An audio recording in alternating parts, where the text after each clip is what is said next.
Muy buenas a todos. Pedro nos ha sugerido hacer un vídeo sobre famosos y coches del este, y he encontrado algunos casos curiosos que voy a traer por aquí, así que quedaos para verlos. El primer caso del que hablaremos se trata de Víctor Tsoi y de su Mosby chaleco. Víctor Tsoi fue un cantante integrante del grupo soviético Kino, un grupo muy famoso en la última etapa de la Unión Soviética. Especialmente se habían hecho famosos por sus canciones protesta. Y esto es lo que da un poco de juego a este caso porque se dice que la muerte de Víctor Tsoi en el accidente con su Mosby chaleco fue un tanto sospechosa. El accidente ocurrió un 15 de agosto de 1990 cuando Víctor Tsoi venía de pescar. En el accidente, Víctor Tsoi chocó de frente contra un autobús Icarus 250 en el que falleció instantáneamente. En un primer lugar, las fotos que se publicaron del accidente en concreto fueron estas, pero se sabe que a día de hoy son falsas porque el accidente no tuvo lugar de esa forma y posteriormente con el tiempo aparecieron las fotos reales del accidente que, como veis, no tienen nada que ver una con la otra. En un primer lugar, las declaraciones por parte del conductor del autobús fue que Víctor Tsoi se despistó y chocó de frente invadiendo su carril contra el autobús, lo cual fue contradicho por varios testigos oculares que aseguraron que el conductor del autobús era 100% culpable.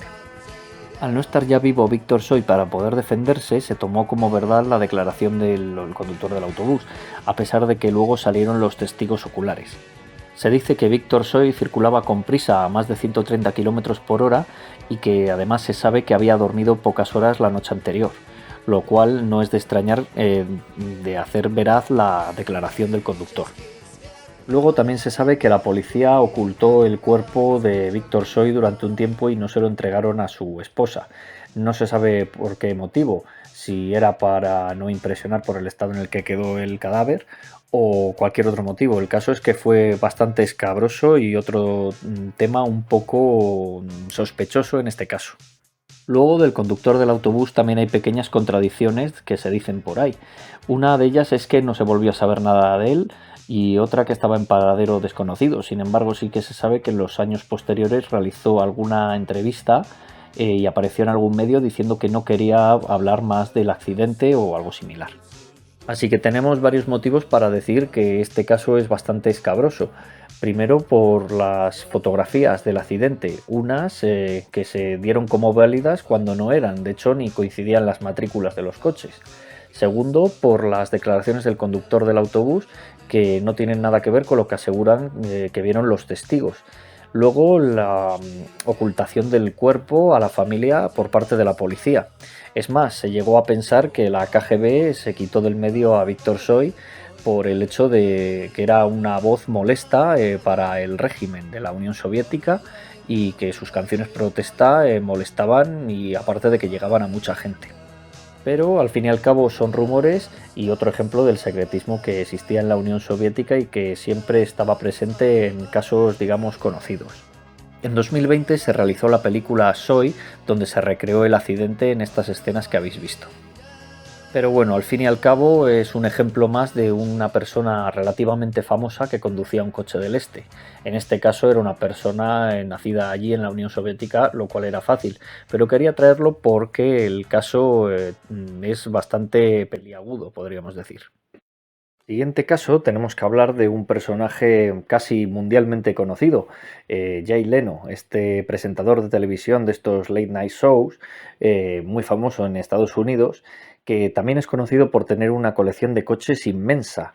Entre ellas posee este Gaz Volga 21 de 1966. Jay Leno también tiene un canal de YouTube en el que enseña todos los coches que tiene en su garaje. Por ejemplo, aquí estáis viendo fragmentos del Gaz Volga que os he dicho que tiene y que se subió a su canal. Aparte de que hace bromas sobre el coche, como que podía ser entregado a personas exitosas de la Unión Soviética, o bien ser el coche que te recogiese a medianoche conducido por la KGB, lo cierto es que es un coche que le parece interesante a pesar de que es bastante, le choca bastante comparado con los coches de los años 50 y 60 que había en Estados Unidos. En la parte negativa destaca que es un coche bastante obsoleto para los diseños que ya había en Estados Unidos en los años 60, diciendo que este coche podía ser más de finales de los 50 y que el consumo no era del todo bueno para ser un 4 cilindros de 2,5 litros. En la parte positiva destaca que es un coche que tiene una preparación muy buena y está muy bien pensado para el óxido, comparado con sus, podríamos decir, rivales estadounidenses, que a los 2 años ya empezaban a salirles óxidos, y que es un coche que está construido de una manera muy robusta a pesar de ser obsoleto. Además, por lo que he visto yo, destaco algunas otras cosas que coches americanos de la época no tienen. Por ejemplo, tiene un cambio automático de 3 velocidades, que incluso he visto algunos rivales americanos que tienen un cambio automático de 2 velocidades. Y también el detalle del radiador, que tiene para taparse cuando se necesita calor, cuando hay demasiado frío. Algo que también se podría usar en Estados Unidos en ciertas zonas. Realmente es un coche al que Jay Leno destaca algunas virtudes y defectos, como ya he dicho, pero que le sigue pareciendo interesante, si no, no lo tendría en su garaje. Y es por eso que un verdadero entusiasta de los coches sabe diferenciar qué es mejor y qué es peor de ciertos coches, pero siempre con respeto y admirando las cosas que se hacen bien. Jay Leno también ha tenido algún que otro acercamiento más a algún coche del este, como un Lada 2103 que su dueño vive en Nueva York. Y aparte de ese, un yugo, el cual le pareció o definió él es como un fracaso maravilloso. Y creo que entiendo lo que quiere decir, porque es un coche que fue tan criticado ahí, pero que su idiosincrasia pues le hace ser tan particular. De hecho, su opinión fue que no le parecía para tanto lo que se había dicho del coche, a pesar de que llegase justito a las expectativas americanas. En otras ocasiones, pues Jay Leno también ha tenido algún que otro acercamiento a algún Trabant, etcétera. En concreto, este Trabant es el que Jay Leno probó, uno en versión familiar y que se encuentra en un museo de Alemania, y que no fue el único famoso que tuvo un acercamiento a este coche. Por ejemplo, Tom Hanks, aquí le veis en la foto, también tuvo el honor de probarlo. Que Tom Hanks es una persona que siempre ha tenido cierta simpatía por estos coches de Europa del Este, puesto que siempre le resultaron interesantes, como ha declarado en algunas entrevistas. Incluso él mismo poseyó un Polski Fiat P126. Lamentablemente ya no lo posee porque lo subastó por más de 75.000 euros, que según dice ese dinero fue destinado a causas benéficas. Y como veis, quien lo tiene, pues se llevó un coche autografiado por él. Y del último coche que quería hablar en el día de hoy, se trata de otro coche de Jay Leno, que es fácil viendo la colección que tiene, pero en concreto de su Tatra T87 de 1938. Un coche al que Jay Leno pone por las nubes, y no es para menos, porque los Tatra siempre han sido coches muy sofisticados y con una tecnología puntera para su época. Entre las cosas que destaca está su diseñador, que estaba bajo la lupa de Porsche, le estaban vigilando, y de este coche cómo se adelantó a su tiempo respecto a coches como el Volkswagen Escarabajo o el Tucker Torpedo en este último 10 años, y con soluciones mucho más ingeniosas que las que tenía el Tucker. En el aspecto técnico, cosas que destaca Jay Leno es la aerodinámica, que es un coche que definía como que si levantabas el pie del acelerador no notabas la resistencia del aire. También su motor V8 refrigerado por aire, 2,9 litros, y que tenía un consumo bastante bajo para la época, por lo menos la mitad de sus rivales.